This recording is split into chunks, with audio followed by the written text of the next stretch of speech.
বিয়ের মণ্ডপে হাজির কথা। বিস্তারিত জানতে সম্পূর্ণ ভিডিওটি লাইক দিয়ে দেখতে থাকুন। কথার গায়ে হলুদ লাগানোর জন্য অগ্নি সন্ন্যাসীর ছদ্মবেশে কথার কাছে যেয়ে কথাকে বলে, তোর জায়গা তুই ছাড়বি কেন, যা এ বিয়ে আটকা। তখন কথা বলে, আমার মনে অত শক্তি নেই।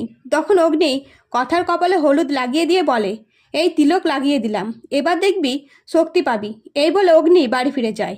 অন্যদিকে অনিকেত জুনিয়র ঋতুকে পাঠায় কথাকে উত্তপ্ত করার জন্য।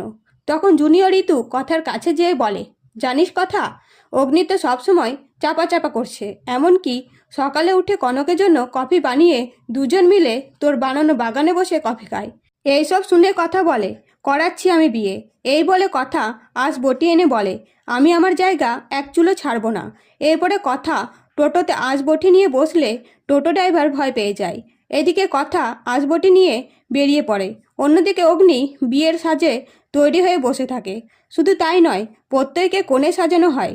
এরপরে কথা গুয়োবাড়ি আঁশবটি নিয়ে যায় এবং প্রত্যেকের সামনে যেয়ে বলে, আমিও দেখি তুমি কে, আমি এই বিয়ে হতে দেব না, আমি আমার জায়গা ছাড়বো না। এই বলে প্রত্যেকের ঘুমটা তুলে প্রত্যেককে দেখে অবাক হয়ে যায়। তখন সকলে কথাকে শান্ত করে এবং বলে, কথার সাথে মজা করা হচ্ছিল, আসলে কথার সাথেই অগ্নির বিয়ে হবে। তো বন্ধুরা, ভিডিওটা ভালো লাগলে অবশ্যই লাইক করবেন। ধন্যবাদ।